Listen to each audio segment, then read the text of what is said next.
ஆரணியில் நகைக்கடையின் பூட்டை உடைத்து 4 கிலோ வெள்ளி பொருட்களை திருடிய இருவரை போலீசார் கைது செய்துள்ளனர். திருவண்ணாமலை மாவட்டம் ஆரணி அருகே ராட்டினமங்கலம் பகுதியில் ஆரணி வேலூர் சாலையில் பெருமாள் என்பவருக்கு சொந்தமான நகைக்கடை செயல்பட்டு வருகிறது. இந்த நகைக்கடையில் கடந்த மாதம் 25ஆம் தேதி இரவு மர்ம நபர்கள் நகைக்கடை பூட்டை உடைத்து உள்ளே வைக்கப்பட்டிருந்த சுமார் 10 கிலோ வெள்ளி பொருட்களை திருடிச் சென்றுள்ளனர். இது தொடர்பாக கடை உரிமையாளர் அளித்த புகாரின் பேரில் போலீசார் வழக்கு பதிவு செய்து சம்பவ இடத்திற்கு சென்று மோப்பநாய் உதவியுடன் மர்ம நபர்களை தேடும் பணியில் ஈடுபட்டனர். அதனைத் தொடர்ந்து நேற்று இருவரை பிடித்து போலீசார் விசாரணை செய்ததில் இவர்கள் இருவரும் ஆந்திர மாநிலம் சித்தூர் மாவட்டத்தைச் சேர்ந்த பிரபு, சரவணன் என்பதும் இவர்களுடன் அதே பகுதியைச் சேர்ந்த தினேஷ், சிரஞ்சீவி ஆகியோரும் இந்த திருட்டு வழக்கில் சம்பந்தப்பட்டவர்கள் என்பது தெரிய வந்தது. இதையடுத்து தினேஷ் மற்றும் சிரஞ்சீவி ஆகியோர் ஆந்திர மாநில போலீசாரால் கைது செய்யப்பட்ட நிலையில் பிரபு மற்றும் சரவணன் ஆகிய இருவரையும் போலீசார் கைது செய்து அவர்களிடம் இருந்து சுமார் 4 கிலோ வெள்ளி பொருட்களை பறிமுதல் செய்தனர்.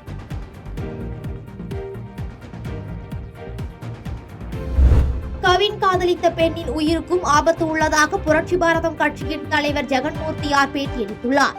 திருநெல்வேலி கேடிசி நகரில் வைத்து ஐடி ஊழியர் கவின் கடந்த 27ஆம் தேதி படுகொலை செய்யப்பட்டார். அதைத் தொடர்ந்து அவரது உடல் பல்வேறு போராட்டத்திற்கு பிறகு சொந்த ஊரான தூத்துக்குடி மாவட்டம் ஆறுமுகமங்கலத்தில் தகனம் செய்யப்பட்டது. இந்த நிலையில் நேற்று புரட்சி பாரதம் கட்சி நிறுவன தலைவர் ஜெகன்மூர்த்தி கவின் வீட்டிற்கு சென்று அவரது தந்தையிடம் ஆறுதலை தெரிவித்தார். பின்னர் செய்தியாளர்களிடம் பேசிய அவர், கவின் படுகொலை செய்யப்பட்டதற்கு ஒருவர் மட்டும் வெட்டி சாய்த்தாரா அல்லது அவர் பின்னணியில் வேறு சிலரும் இருக்கிறார்களா? இதையெல்லாம் சிபிசிஐடி காவல்துறை முறையான விசாரணை கண்டிப்பாக செய்ய வேண்டும் என்று வலியுறுத்தி பேசினார். மேலும் கவின் காதலித்த பெண்ணின் உயிருக்கு ஆபத்து இருக்கலாம் என்றும் விளக்கம் அளித்து பேசினார். விரும்பி இருக்கிறார் என்ற காரணத்தினாலும் ஒரு கொலையே செய்திருக்கிறார் என்று சொன்னால் யாரும் கட்டாயப்படுத்தப்படவில்லை. 2 பேரும் விரும்பி இருக்கிறார்கள். ஆகவே எங்களுக்கு தெரிந்த வரையில் அந்த பெண்ணுடைய உயிருக்கு கூட ஆபத்து நேரிடலாம் அல்லது அந்த பெண்ணை கூட அவர்கள் கொன்றுவிடலாம் என்றுதான் நினைக்கின்றோம். கண்டிப்பாக சாதியினுடைய உச்சத்தில் இருக்கிறவர்கள் அதையும் செய்வதற்கு தயங்க மாட்டார்கள் என்றுதான் நினைக்கின்றோம். திருச்சூழி அருகே கட்டனூர் மற்றும் நரிக்குடி பகுதியில் கொட்டும் மழையில் சுமார் 4 கோடி ரூபாய் மதிப்பில் கண்மாய் தூர்வாரும் பணிகளை அமைச்சர் தங்கம் தென்னரசு துவக்கி வைத்தார். விருதுநகர் மாவட்டம் கட்டனூர் பகுதியில் உள்ள கண்மாய் 2 கோடியே 86 லட்சம் ரூபாய் மதிப்பிலும், நரிக்குடி பகுதியில் உள்ள கண்மாய் 85 லட்சம் ரூபாய் மதிப்பிலும் தூர்வாரப்பட உள்ளது. இந்த 2 கண்மாய்களும் சுமார் 3460 ஏக்கர் விளைநிலங்கள் பாசன வசதி பெறும் வகையில் தூர்வாரப்பட உள்ளது. இதற்கான பணிகளை நேற்று நிதி அமைச்சர் தங்கம் தென்னரசு துவக்கி வைத்தார். அதேபோல நரிக்குடி பேருந்து நிலையத்திலிருந்து நரிக்குடி திருபுவனம் இடையே பொதுமக்கள் வசதிக்காக கூடுதல் பேருந்து பயண நடைகளை கொடியசைத்து துவக்கி வைத்தார்.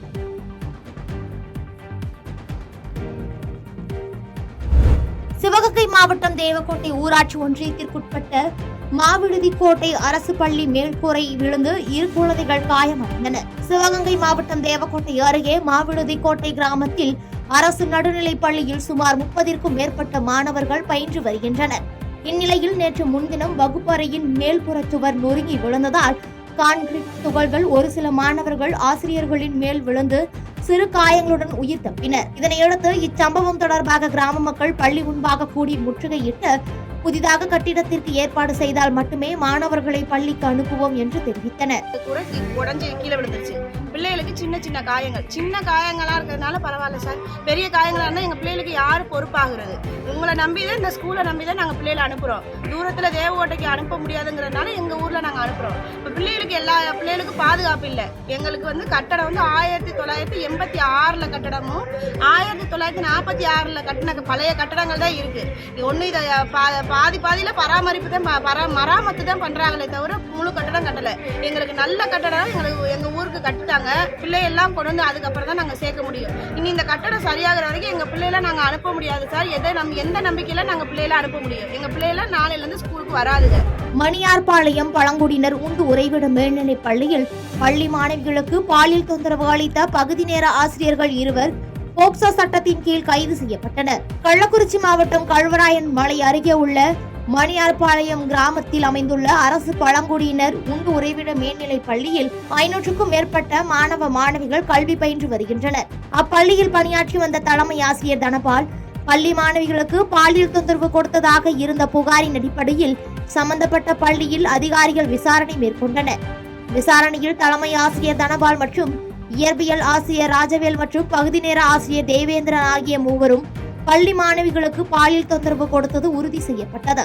இதனையடுத்து பள்ளி மாணவிகளுக்கு பாலியல் தொந்தரவு கொடுத்த பகுதி நேர ஆசிரியர் தேவேந்திரன் மற்றும் இயற்பியல் ஆசிரியர் ராஜவேல் ஆகிய இருவரையும் போக்சோ சட்டத்தின் கீழ் கைது செய்து தலைமறைவாகியுள்ள தலைமை ஆசிரியரை தேடி வருகின்றனர்.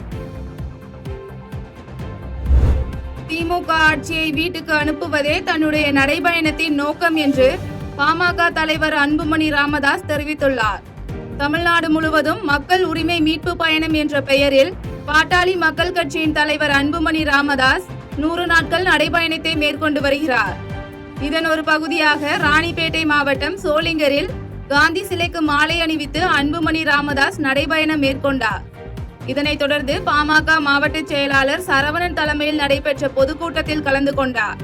அப்போது மேடையில் பேசிய அவர், தமிழ்நாட்டில் பள்ளி குழந்தை முதல் கல்லூரி பெண்கள் வரை பத்திரமாக வீடு திரும்பவில்லை என்றும் 4 வயது குழந்தை முதல் 80 வயது பாட்டி வரை பாலியல் வன்கொடுமையினால் பாதிக்கப்படுவதாகவும் குற்றம் சாட்டினார். மேலும் கூலிப்படை காரணமாக ராணிப்பேட்டை மாவட்டத்தில் ஒரே மாதத்தில் 8 பேர் கொலை செய்யப்பட்டுள்ளார்கள் என்று கூறியவர், சட்டத்தை கையில் வைத்திருக்கும் முதலமைச்சர் என்ன செய்கிறார் என்று புரியவில்லை என குற்றம் சாட்டினார்.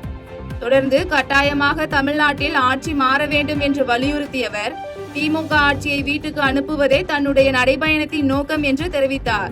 என்னுடைய இந்த நடைபயணத்தின் நோக்கமே தமிழ்நாட்டில் ஒரு ஆட்சி மாற்றம் வரணுமா வேண்டாமா? உறுதியா வரும். 4.5 ஆண்டு காலம் தமிழ்நாட்டை சின்னாபின்னமா திமுக ஆட்சி வீட்டுக்கு அனுப்புகின்ற நேரம் வந்துவிட்டது.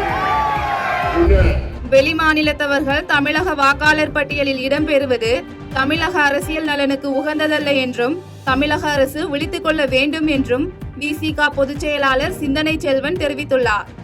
தேனி மாவட்டம் அல்லி நகரத்தில் விடுதலை சிறுத்தை கட்சி சார்பில் கட்சியின் தலைவர் தொல் திருமாவளவன் பிறந்த நாள், மாநில கட்சி அங்கீகாரம், மதசார்பின்மை காப்போம் உள்ளிட்ட முப்பெரும் விழா பொதுக்கூட்டம் நடைபெற்றது. இந்த பொதுக்கூட்டத்தில் விடுதலை சிறுத்தை கட்சியின் பொதுச் செயலாளர் சிந்தனை செல்வன் கலந்து கொண்டு சிறப்புரையாற்றினார். பின்னர் செய்தியாளர்களை சந்தித்தவர், தமிழக சட்டப்பேரவையில் வெளிமாநில தொழிலாளர்கள் குறித்த தனித்துவமான தீர்மானம் நிறைவேற்றப்பட வேண்டும் என குரல் கொடுத்து வருவதாகவும், வெளிமாநிலத்தவர்கள் தமிழக வாக்காளர் பட்டியலில் இடம்பெறுவது தமிழக அரசியல் நலனுக்கு உகந்ததல்ல என்றும் கருத்து தெரிவித்தார். மேலும் பட்டியல் இனத்திலிருந்து தேவேந்திர குல வேளாளர்கள் வெளியேற்றம் குறித்து பேசியவர், அம்பேத்கர் இந்து மத சனாதன அடிப்படையில் இருந்து வெளியேறுவதற்கு வழிகாட்டியுள்ளார் என்றும், பல்வேறு வன்முறைகளை தூண்டும் இந்து சனாதன கட்டமைப்பில் இருந்து மக்கள் வெளியேற வேண்டும் என்பது விடுதலை சிறுத்தை கட்சியின் கருத்து என்றும் தெரிவித்தார். புரட்சியாளர் அம்பேத்கர் இந்து மதத்திலே இருந்து நாம் வெளியேற வேண்டும் என்று எங்களுக்கு வழிகாட்டி இருக்கிறார். சனாதனத்தின் அடிப்படையில் ஏழை உழைக்கும் மக்கள் மீது பல்வேறு வன்முறைகளை ஏவிய இந்த சனாதன கட்டமைப்பில் இருந்து வெளியேறுவதுதான் நிரந்தரமான தீர்வாக இருக்கும் என்பது விடுதலை சிறுத்தைகளின் கருத்து. கடையேழு வள்ளல்களில் ஒருவரான வல்வில் ஓரிக்கு நடைபெற்ற அஞ்சலி செலுத்தும் நிகழ்வில் குமாரபாளையம் சட்டமன்ற உறுப்பினர் தங்கமணி, பரமத்தி வேலூர் சட்டமன்ற உறுப்பினர் சேகர் ஆகியோர் கலந்து கொண்டனர். கடையேழு வள்ளல்களில் ஒருவரான கொல்லிமலையை ஆண்ட வள்ளல் வல்வில் ஓரி அவர்களின் நினைவு தினம் அரசு விழாவாக கொண்டாடப்பட்டு வருகிறது. இதன் ஒரு பகுதியாக நாமக்கல் மாவட்டம் பள்ளிப்பாளையம் அடுத்த வெப்படை 4 ரோடு பகுதியில் அதிமுக சார்பில் வல்வில் ஓரி மன்னனுக்கு அஞ்சலி செலுத்தும் நிகழ்வு நடைபெற்றது. இந்த நிகழ்வில் முன்னாள் அமைச்சரும் குமாரபாளையம் சட்டமன்ற உறுப்பினருமான தங்கமணி மற்றும் பரமத்தி வேலூர் சட்டமன்ற உறுப்பினர் சேகர் ஆகியோர் கலந்து கொண்டு மன்னன் வல்வில் ஓரி திருவுருவ படத்திற்கு மலர் தூவி அஞ்சலி செலுத்தினர். இதில் அதிமுக மாவட்ட ஒன்றிய நிர்வாகிகள் ஏராளமானோர் கலந்து கொண்டனர்.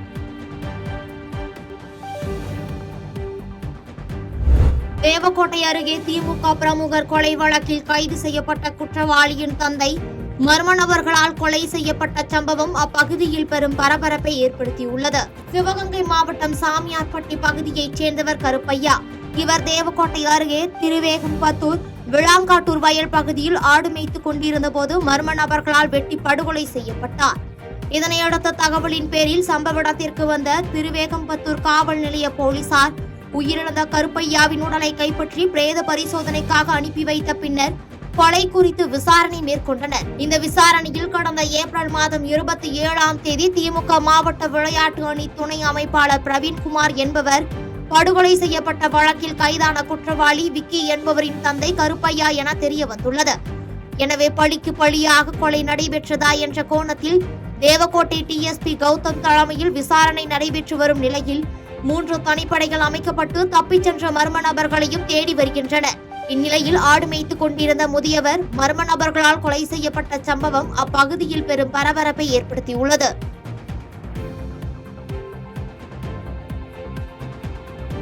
செய்திகளை உடனுக்குடன் தெரிந்து கொள்ள கீழ்கண்ட கேபிள் மற்றும் டிடிஎச் நெட்வொர்க்குகளில் எம்நாடு செய்தி தொலைக்காட்சியை காணுங்கள். பாதகம் செய்பவரை கண்டால் நாம் பயம் கொள்ளலாகாது பாப்பா. மோதி மிதித்து விடு பாப்பா, அவர் முகத்தில் உமிழ்ந்து விடு பாப்பா. அண்மை செய்திகளை உடனுக்குடன் தெரிந்து கொள்ள இணைந்திருங்கள் எம்நாடு தொலைக்காட்சியுடன்.